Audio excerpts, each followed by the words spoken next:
After forcing the second female lead, who likes the male protagonist, Makoto, to marry me, I said, whenever something doesn't go my way, I just forcefully ride the horse. I continued, every time Makoto disgusts me, I'll deal with you. Got it? Now call him. Put him on speakerphone, I instructed. Willow stared at me with a mixture of shame and anger. Her voice trembled as she said, George, you'll regret this. I didn't take her seriously. Later, Makoto provoked me far too many times. I couldn't take it anymore and started avoiding her. Unexpectedly, I overheard Willow say to the male protagonist, my husband's been a bit distant lately. Could you go in front of him again and provoke him a bit? The night before the engagement, my fiancé received a farewell letter. It was left by the stand-in, who was 6 parts like me, whom she had been seeing behind my back. She panicked and flew abroad to find him because the bride was absent. I was humiliated at the engagement party and became the laughingstock. This was all told to me by the mysterious bullet screen that suddenly appeared in front of me. I didn't believe it and called her several times, only to receive a text message saying the engagement party would be postponed. I was greatly shocked. The bullet screen continued to provide comments. Why doesn't Sophia just cancel the engagement and go look for Makoto? Another comment followed. Because although she's fallen for Makoto, she still can't let go of George, her first love. She regrets it for the rest of her life after watching Makoto marry Willow, one comment replied. Come on, this female lead is just a pretentious coquette. Willow is 100 times better than her, another comment said. Seeing Willow's name, I was stunned. Does this bullet screen mean that the woman I couldn't win over liked my stand-in, Makoto? Unbelievable. Willow, the second female lead, was the one I pursued for months in the UK without success. I had once dated all kinds of women, soft, cold, abstinent, tsundere, lively, and sexy. But only Willow seemed to have all those traits in harmony. When she rejected me, it was polite but distant. When she fed stray cats, accompanied by the soft evening sunlight, a gentle smile graced her lips. She was like a fog, drawing travelers to uncover her mysteries. Not only was she beautiful on the outside, but when the bullet screen said she liked my stand-in, I lost control.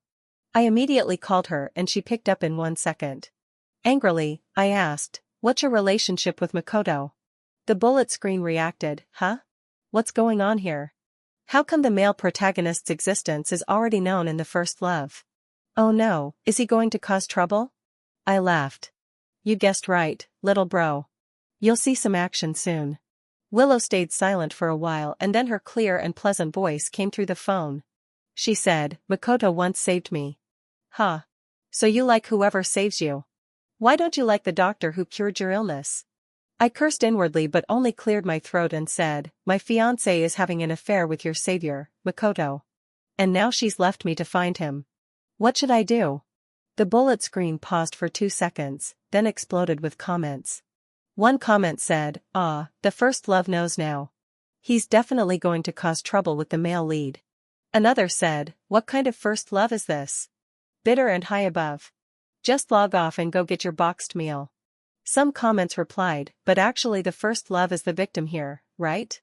Another said, agreed. The first love didn't do anything wrong. After a moment of silence, I heard Willow ask, so, what do you want? I smiled and said, my fiancée is gone, so you need to replace her. If I lose face, the consequences will be severe.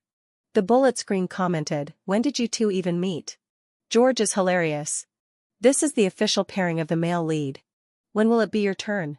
One comment said. He's just blatantly using the male lead to threaten the second female lead, another commented. I'll eat a pound of live, text missing, if the second female lead agrees, someone added. The next second, Willow replied, okay. The bullet screen reacted. I can't open my eyes. I hope this is just a hallucination. Haha. Where's the one who said they'd eat? They're probably off to get some fresh ingredients now. I'm already set to record the screen. To avoid trouble, I decided to act first and report later. Dragging Willow with me, I went to register for marriage. Luckily, after I took over the Wong family business, it successfully transformed, turning things around and growing rapidly. Since businessmen focus on profit, the Liu family didn't lose out either. So, they agreed to the marriage alliance.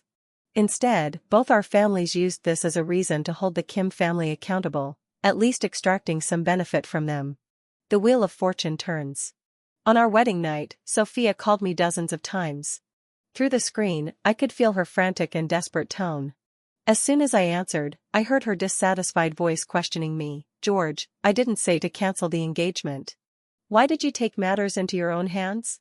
I was a bit confused and said, you went to meet your lover the night before the engagement. You must love him deeply and can't marry anyone else. Am I wrong for supporting you too? She choked and, with a huffy tone, said, why are you so petty? He's just your stand-in. Okay, I won't call off the engagement. Wait for me to come back and I'll talk to you then. I raised an eyebrow. It seemed she hadn't recognized the situation yet. I laughed. Sophia, who do you think you are to make me wait? You were just chosen as my marriage partner. Do you seriously think I love you to the point of begging you to marry me? Go get your hysteria treated. The bullet screen exploded with comments. Honestly, George really spoke his mind. Sitting at the table, but eyeing the pot. What a vile creature, one comment said. Another comment said, wait, so George gets a pass here? You're all okay with him targeting the male lead later? One bullet screen replied, upstairs, the first love hasn't done anything yet. From his perspective, a stand-in suddenly appeared and stole his fiancée. Who could tolerate that?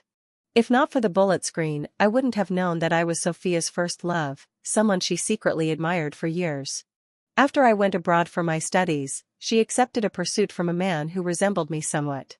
It turned out that the stand-in who was initially just a placeholder to fill the gap eventually made her fall for him. From then on, their love and hatred became intertwined, never ending. Did she consider me just a part of the game? As a second-generation rich heir, I had money, power, and had dated countless beautiful women. I didn't even have much impression of Sophia. I only chose her as a marriage partner because our families were of equal standing. Did she really think she was irreplaceable? I raised my eyes and Willow had already entered the room. She had just finished showering, wearing a light pink silk bathrobe. The tie at her waist accentuating her slender waist. Her perfect figure and elegant movements exuded a casual yet regal charm. No wonder I picked her. She was stunning, but Willow seemed too lazy to even look at me. She pursed her lips and said, it's getting late. I'll sleep in the guest room. I was speechless. She says this now when I'm about to take off my pants. As I called out to her, her phone rang. As expected, it was Makoto calling. The bullet screen went wild. The comments flooded in. So, George forced the second female lead to marry him, but she'll still stay loyal to the male lead, some people said. Some disagreed, saying, from where I'm standing, the second female lead is coming on strong while pretending to resist. Hey, give us something for adults to watch. George, I've never cursed you.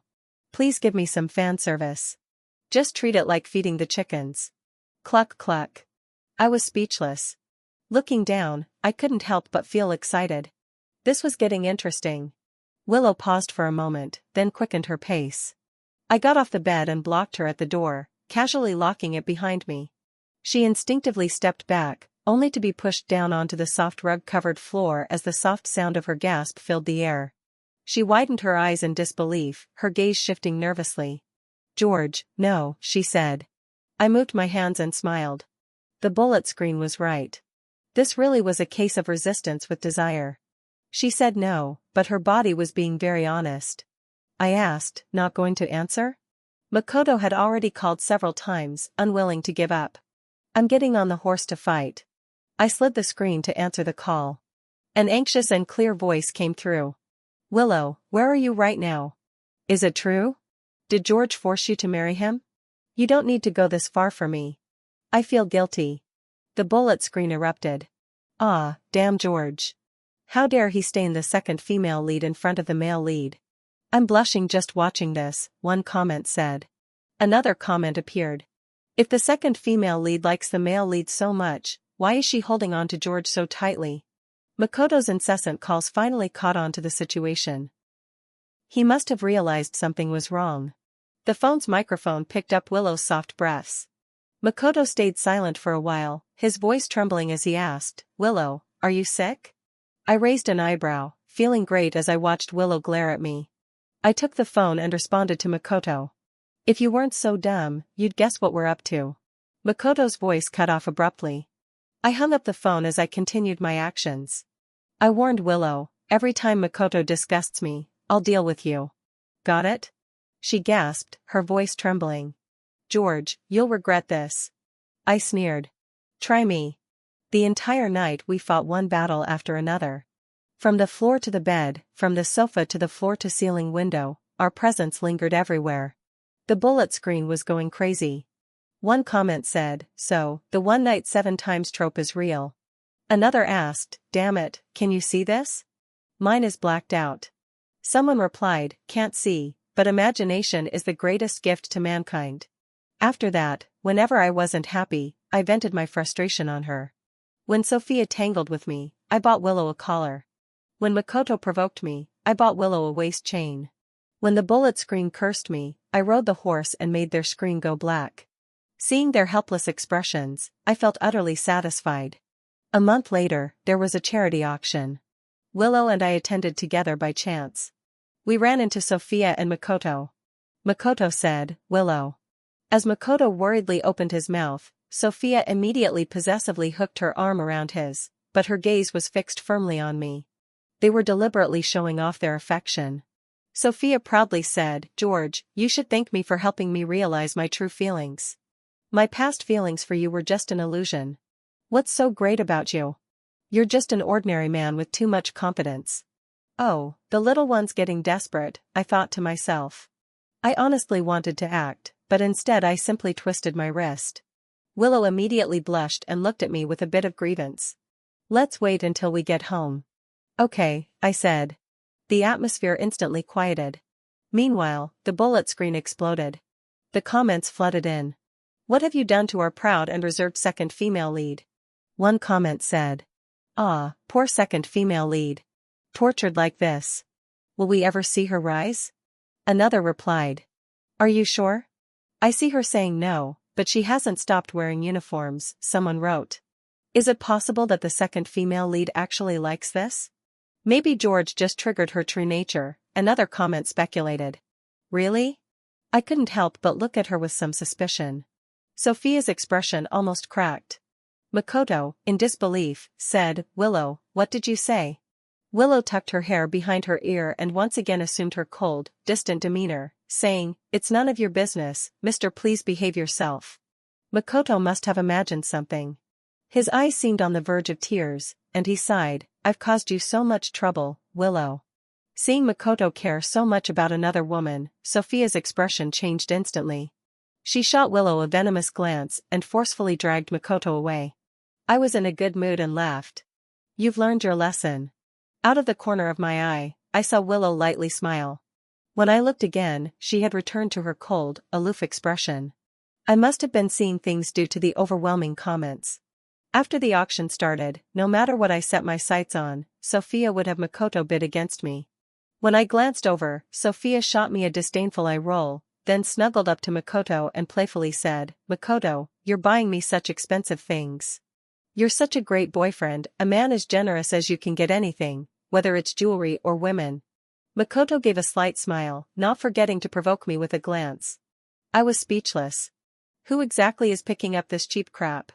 The trash heap, I thought to myself. The bullet screen kept shipping the male and female leads, calling them sweet, only I, deeply disgusted, couldn't help but take a deep breath. Turning my head, I found Willow's deep gaze fixed on me. It made me even angrier. I furrowed my brows and said, What are you looking at? You'll pay for it tonight. Willow was speechless. The bullet screen exploded. Damn George.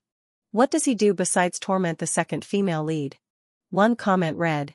The second female lead must be thinking, I didn't provoke you, another comment said.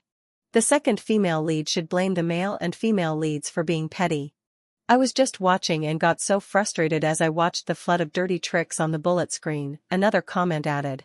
The anger in my chest morphed into something else, burning and clouding my mind. Since you guys love bidding so much, I'll just help you raise the price. After bidding several times for some useless decorative items at high prices, Sophia finally realized what I was up to. She stared at me, practically burning holes into my back. Soon, we reached the final lot, which was my real goal for today. Looking at the jade fish dragon pendant in the transparent display case, I knew I had to have it. As expected, the moment I raised my bidding paddle, Makoto, urged by Sophia, did the same.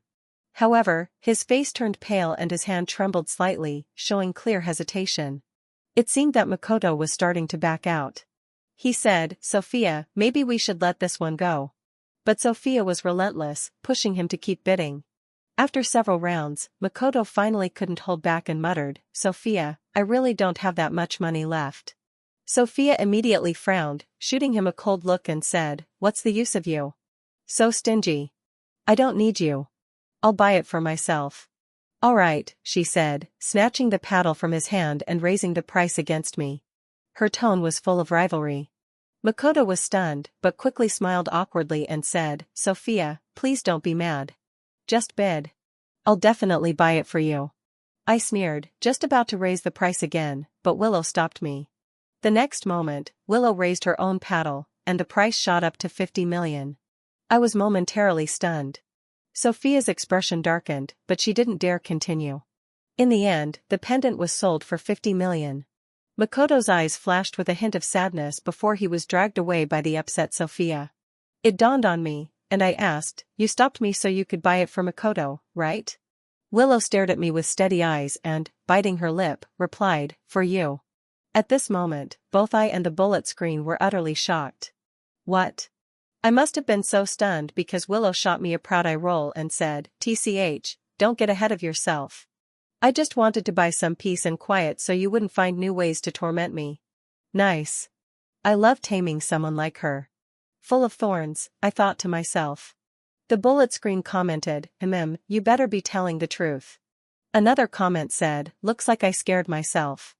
I knew the second female lead was afraid the first love would cause trouble for the male lead. Turns out she still hates George. Another comment replied, "Are you crazy? Hating George and spending money on him? Do you know how unlucky it is to spend money on a man for a lifetime?" Another comment read, "They must absolutely hate each other now." One more comment said, "That's right. The more they did it, the more they hated each other. The more they hated, the more they did it until it got wild, fierce, mindless, and desperate." I think the bullet screen is overthinking. Willow's just scared of me from the way I forced her. After all, I really do play in a twisted way, I thought. When I got home, I took the pendant in my hands and spun it back and forth, almost unable to put it down. While I was grinning like a fool, staring at the pendant, I noticed Willow had silently appeared behind me. She startled me. She had probably just gotten out of the shower. Her long hair was still slightly damp, falling over her shoulders. Perhaps realizing I was about to strip her of everything, she had discarded her nightgown and sleepwear, now only wrapped in a towel on her fair skin.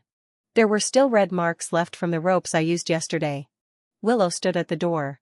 Her arms crossed over her chest. Her bright eyes were filled with weariness.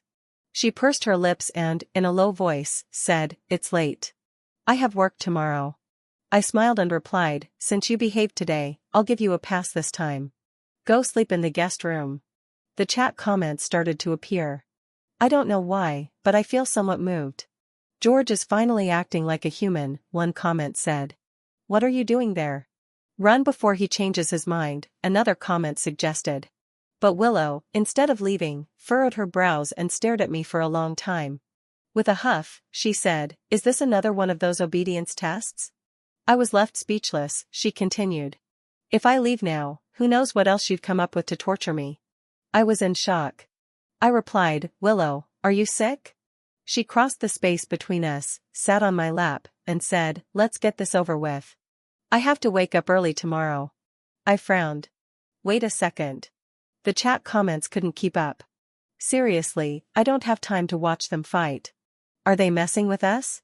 I've never seen anyone so eager to be manipulated. I don't believe it. She must be forced. The comments passed by quickly, unexpectedly. Willow surrendered without reservation. The night went on and she didn't want to stop. I, exhausted, said, "Enough already. Don't you have to wake up early?" Sweat gleamed on her face as it slid down her cheek in a coquettish and slightly disdainful voice.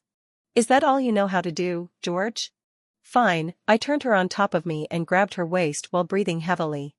I said firmly, "Well, tomorrow you better not leave the house." That night, I set an alarm for 9 a.m.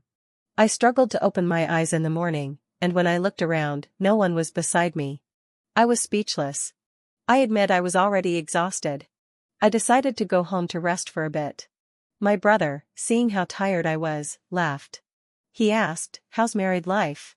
I, with my eyes vacant, collapsed onto the couch. I responded with no energy. I don't have a single drop of energy left. After a while of joking, the conversation shifted to Sophia and Makoto. My brother commented, "Turns out, at the auction, Makoto was tricked like a fool." The Itoid family found out and went to the Kim family to complain. There was a big fight. The Kim family is furious and told Sophia to break up with him and find a new marriage candidate. It depends on what she chooses because the Kim family actually has an illegitimate son. I looked at the comments criticizing me and with indifference replied, "Whoever sows the wind reaps the whirlwind." Who are they going to blame now? My brother sighed. Good thing you always have good luck. It was true. Since I was young, I had always had good luck. My parents loved each other and our family was well off. I also had a brother who always worried about me. After returning to the country, I opened a few restaurants, hotels, and bars, all with good earnings. In the end, I managed to save the Wong family from falling. Even when I saw the comments before the engagement, somehow it felt like destiny was helping me. So, I was quite happy with my situation. But for some people, the situation was different. When I went to the hotel to check some details with the new manager, Makoto suddenly appeared. He said, "George, I want to talk to you." He seemed exhausted lately, looking much more haggard. I replied, "I don't think we have anything to talk about." Makoto, with an angry expression, said, "Of course we do. Willow married you for me. I can't just stand by and watch her sink." His expression was that of someone who had endured humiliation. He gritted his teeth and said, "Divorce her. I'll return Sophia to you." I was speechless. The chat comment started. "Oh, poor protagonist. How can he stand so much? Wow. The heroine is trapped in a marriage of obligation, frustrated, and is taking it out on the protagonist. The protagonist must be really disappointed. If George hadn't insisted on breaking off the engagement, none of this would have happened." Another comment countered, "Do they all have to pave the way for themselves just because they're the protagonists? Does George have to be another pawn in their game? They chose this path. Don't come blaming others." I realized that Makoto had come to see me out of disappointment with Sophia. I felt disgusted. I said, "Am I a trash can? Are you going to throw all your leftovers at me?" Makoto, in disbelief, said, "How can you say that?" I saw he wasn't going to change his mind. So, I decided to use my cruelest tone. I said, "If you really care about Willow, then disappear from my sight. If not, for every time you disgust me, I'll do the same to Willow in bed." Makoto stepped back, his eyes wide open, and shouted, "George, don't you have a heart? Do you know Willow had severe depression? If I hadn't saved her by the river, she would have already committed suicide. I can't believe you're so evil. I warn you, George. I'll protect her. I won't let her stay with you." With fury, he left. I stood there watching his back, thinking for a moment, did Willow have depression? I had barely been home for a couple of days when I received a call from Willow. She asked, "My grandfather is turning 70 tomorrow.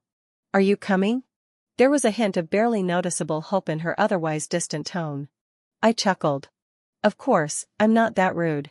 Willow replied softly, "All right."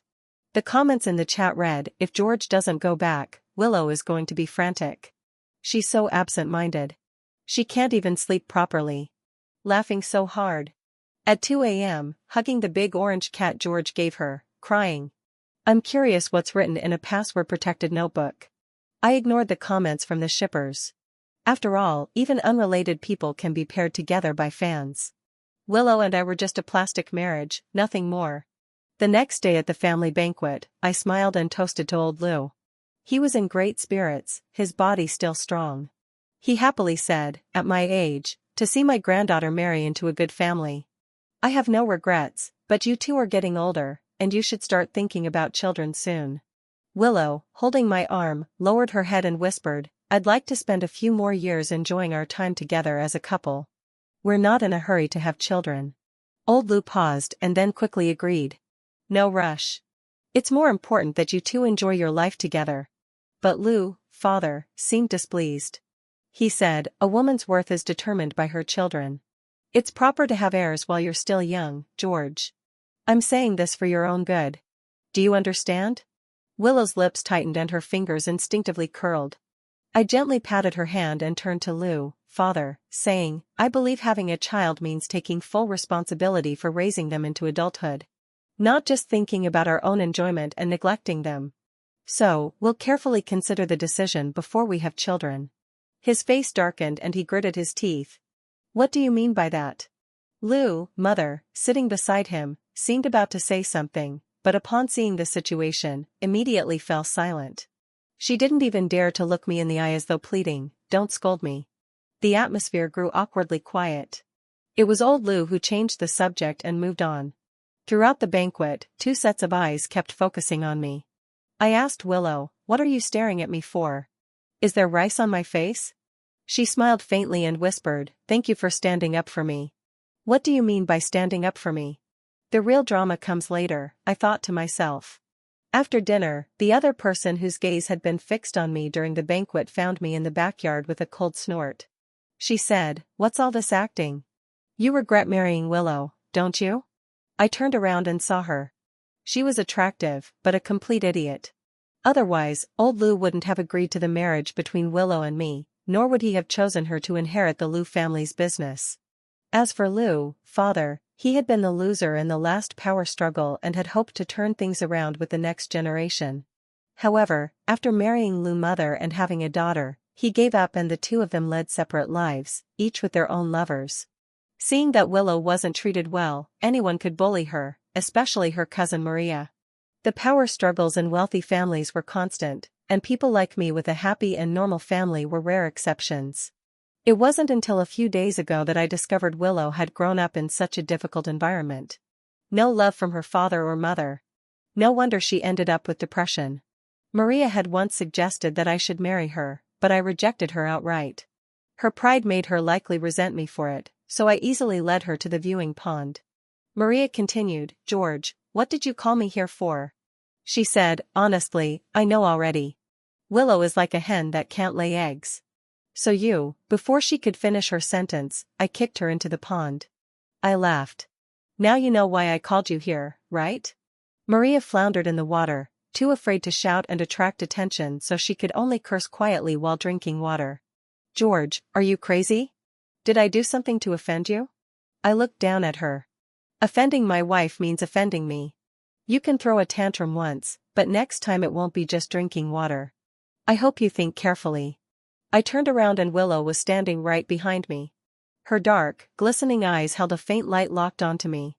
I felt a little guilty and immediately began spinning the story. What are you looking at? Didn't you see your cousin trying to mess with me? I didn't touch her at all. Now go away. She smiled faintly and said, I can testify. I quickened my pace and started walking ahead. All right, let's go back. Willow hurried to catch up and linked her arm with mine. She leaned against me, laughing softly. So, you came here for this? I replied, is that a problem? She didn't respond for a long time. She slightly turned her face away, and from this angle, I could only see the graceful line of her profile. The chat comments read, oh no, the second female lead's eyes are red. If someone stood up for me like this, I'd cry, too. This is true love. I used to be on the male lead's side, but now sigh. I bet 5 cents they're really in love. I bet the female lead's life they're 100% true love. Nonsense. I only felt a little sorry for her. Just a little. I wrapped my arm around Willow's shoulders, keeping my gaze ahead, deciding to pretend I didn't notice the redness around her eyes. Back at the wedding room, I began using the excuse of selecting locations for my new stores to leave early and return late. Willow became particularly clingy at night. I was afraid I might die suddenly from lack of sleep. I had no choice but to avoid her. About half a month passed. I was busy in the shop when suddenly the chat exploded. The comments read, finally, the day has come. The male lead and second female lead are finally going to meet alone. I knew the second female lead couldn't possibly still like her first love. She'll only love the male lead. What? I was instantly filled with rage. Even though I married Willow, she still couldn't forget that Makoto. This was an open challenge to me. Without caring about anything else, I immediately took up the stance of catching them in the act. I looked up at the sky and asked, "Where are they?" The chat fell silent for a moment. Then everyone started discussing, this is crazy. Stay calm. The paper doll can't come to life. I must still be asleep. I'm going back to sleep for a bit. Hey, I won't tell you they're meeting at the bridge in Lakeside Park. Hurry, it's rush hour, so taking the subway might be faster, someone else commented. I still want to see the second female lead rise to power. Don't ruin it for the male lead, another comment said. I ignored all the nonsense. For the first time in my life, I took the subway just to catch them in the act. Willow better not disappoint me, otherwise. I arrived angrily at the scene, but they hadn't shown up yet. I could only sit on a bench and wait for another half hour. The chat reminded me to stay hidden. I made an okay gesture and put on a mask and sunglasses. Soon they arrived at the bridge. Makoto was filled with concern. He said, "I'm sorry, Willow. It's all my fault for being so stubborn and I've dragged you into this. I know everything you've done was for me." Willow seemed thoughtful. She asked, "Do you really feel sorry for me?" Makoto replied, "Of course." Willow asked, "Then can you do me a favor?" Makoto nodded eagerly. "I owe you so much. I'll do whatever you ask." Willow nodded and said, "My husband has been distant lately. Can you go in front of him again and provoke him a little?" Makoto looked confused. The comments defending him said, "Wait, Willow, what are you doing?" Makoto stayed silent for a long time, only awkwardly laughing. He said, "Willow, I don't understand what you mean." Willow's lips curved into a mild smile, but there was no warmth in her eyes. She said coldly, "If you can't help, then let's change it. I don't want you to interfere with me and my husband anymore." Makoto panicked. "Willow, I saved your life. How can you say that?" Willow replied, "Didn't you take my grandfather's bribe?" His eyes flashed with panic and he couldn't say a word. Willow turned and walked away. Makoto yelled after her, "No wonder you gave me advice. You've been in love with George all along. Do you know that Sophia ran away to find me because you guided her?" The comments exploded. "Oh my God. I always thought the second female lead was the victim. I had no idea she was so calculating." "Hey, George, stop playing dead and say something," another comment said. I pointed at myself and asked, "Are you talking about me? I thought anyone who's willing to invest in me is fine. A little scheming doesn't hurt. As long as I'm not cuckolded, I'm good. I'll just go home and pretend this never happened. Since she likes me, why did she reject me in the first place?" I found one of Willow's friends from her time studying in the UK through her social media account. I tentatively sent a message. "Hello, I'm George. I wanted to ask if you're free to attend my wedding with Willow." It took a while for her to respond. "Is it really you?" Willow finally got what she wanted. Got what she wanted. I kept my composure and continued probing, and she casually spilled everything. She said Willow had memorized my class schedule and would deliberately appear in front of me, trying to be seductive. She continued, "Oh, by the way, I'll let you in on a secret. Willow has a password-protected notebook. I once saw your name written in it, but she quickly snatched it away so no one could see. Hee hee. Consider this secret a wedding gift for you. Just don't tell her I told you." It was mentioned in the last batch of comments that she had a password-protected notebook in her study. I think I found the key. From the godlike perspective of the comments, I could track Willow's movements in real time. Before she got home, I snuck into her study and successfully found the notebook. The password. Without hesitation, I tried my birthday. With a soft click, it opened instantly. It was too easy. I couldn't help but grin. But when I saw the contents inside, I couldn't smile anymore. Inside, it neatly listed all of my previous dates. It even sharply summarized their characteristics. No wonder I had fallen for Willow in the first place. She had gathered the best traits from all of them. By carefully studying my preferences, she had meticulously crafted herself into my ideal type. The depth of her scheming, this was so thrilling. How did she figure out what I liked? This got me really fired up. As the mechanical prompt welcoming me home sounded, Willow's footsteps were getting closer. When she saw the door open, she stopped in her tracks. Her eyes met mine. I held the notebook and flipped through it, my face expressionless. I asked, "Do you have anything to explain?" Willow stood frozen in place. Her face visibly drained of color, nearly pale. After a long pause, she hoarsely asked, You know everything. I kept a straight face and nodded slightly. Her eyes instantly turned red and she lowered her head in difficulty. After a deep breath, she slowly spoke. I just wanted you to notice me. I asked, Then why didn't you agree when I confessed to you? She looked up at me. Her eyes filled with grievance. Because you said once you had me, you wouldn't like me anymore. I didn't want that. I'm sorry. The chat was filled with people who were eager to watch the drama unfold. The comments read, Oh, here it is. The fight we've all been waiting for. Seems like the first love isn't as great as it seemed. No wonder the second female lead went through all that effort to seduce him. I was speechless. What nonsense. This was pure exaggeration. Just as I was about to refute it, I realized I might have actually said that before. That's because I'd found that my dates had left me somewhat unsatisfied. For example, one beautiful girl used me as a free ATM. Another graceful, intellectual girl was secretly flirting with another man behind my back. And there was a younger, more naive girl who was so immature and temperamental, throwing tantrums every other minute. After several dates, I had lost interest in dating altogether. That's when I agreed to the arranged marriage back home. After all, it was all the same. But I was a person who cared about face when others asked if I enjoyed my dates. I didn't want to admit that all of them had been so disappointing. So, I casually brushed it off with that line. Who would have thought a casual remark would be taken so seriously?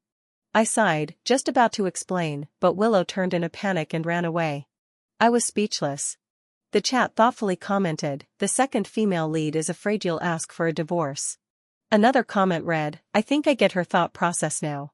She wants George to fall in love with her over time, so he won't abandon her. Yet another comment said, Aren't you going to comfort her?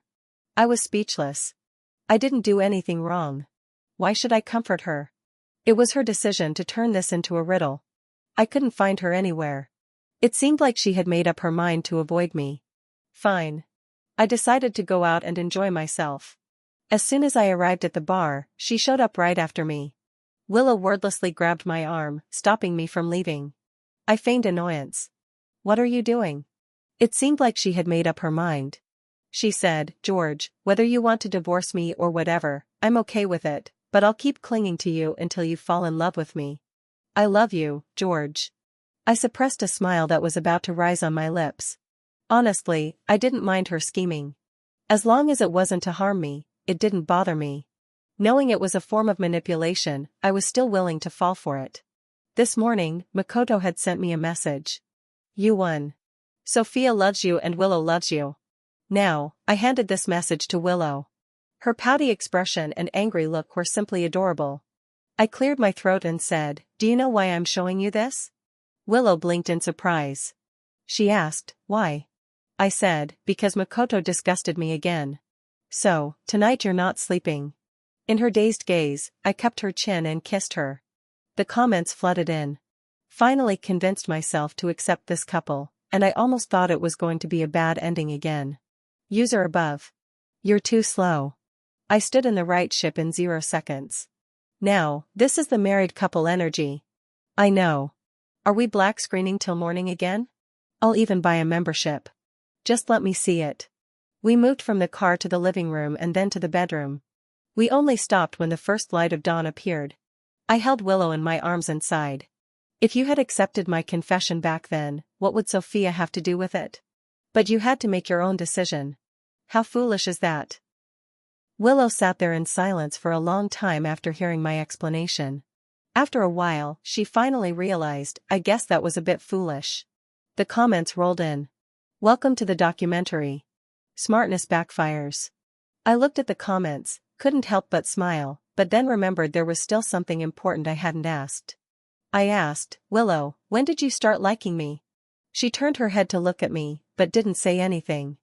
I joked, I admit I'm a rich and handsome guy, and many people approach me for my money, but I hope you're not that shallow. Willow laughed. What if the reason I like you is exactly because I'm that shallow? I was speechless. What? She said, back in high school, my depression was pretty severe. Every day, I'd look out the window and everything seemed foggy and meaningless until one day a boy caught my eye. He was like the only color in the world, capturing my full attention. Back then, he would give out money in class. Whenever someone called him bro or asked him to do something, he'd give money. 200 for homework, 300 for errands, 1,000 for taking care of duties. I knew he was silently helping the poor students in class without hurting anyone's pride. I was speechless. I remembered now. In high school, I had read a lot of delinquent manga. So to show off, I chose to win people over by giving out money in all kinds of ways. Who would have thought that even showing off would become the reason someone liked me? Willow continued, at that time, I thought, how could someone be so kind? He was like a light illuminating my world. So I wanted to stay with him, find him, and follow him. She snuggled against my chest.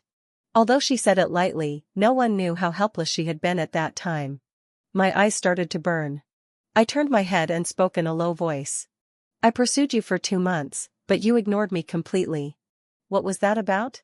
Willow stayed silent for a long time, looking hurt, and finally said, but back then, you didn't even give me a bottle of drink. All right. Back then, no one even knew I was pursuing her because, as I said, I cared about face if anyone knew that I, George, had been rejected. How embarrassing. I felt a little guilty under her accusations. I said, at that time, I had no experience. She snorted. Fine, now you have experience, right? Try pursuing me again. My silence was deafening. I turned over and said, good night, wife. Sleep early. I can't hear you. She muttered a few words. So, I didn't react and dejectedly replied, good night, husband. I realized that I had definitely gotten better at chasing someone. I bought a flower shop and sent her a bouquet every day. I bought a restaurant and invited her for dinner after work. I bought a jewelry store and gave her some jewelry for no reason. I bought a furniture store and changed the bed every day. In short, I was making more money. One day, Willow had something to take care of. I decided to stay in the shop and prepare a gift for her. But instead of Willow, I got an unexpected visitor. Sophia. She staggered into the shop, throwing herself into my arms, clutching my arm and choking with emotion. George, I was wrong. I shouldn't have found a substitute, but it's because I love you so much, and you only treated me as a regular friend. Now the Kim family has cut ties with me and my parents no longer recognize me as their daughter. I shouldn't have ended up like this. I was supposed to marry you to be with you happily for the rest of our lives. Give me another chance, please. She stood on tiptoe trying to kiss me. Makoto stood outside, lost and bitter with a forced smile. He asked, since you can never forget him, what about me? What am I to you? I slapped Sophia hard, sending her crashing to the ground. I cursed, have some shame. If you really liked me, could you have gone and found a substitute? Have you ever heard of someone who collects antiques but enjoys fake ones? Are you just stupid or do you think I'm a fool? Bottom line, you're pathetic. You can't stand being without a man and you'd rather make me sick. Don't pretend to be innocent.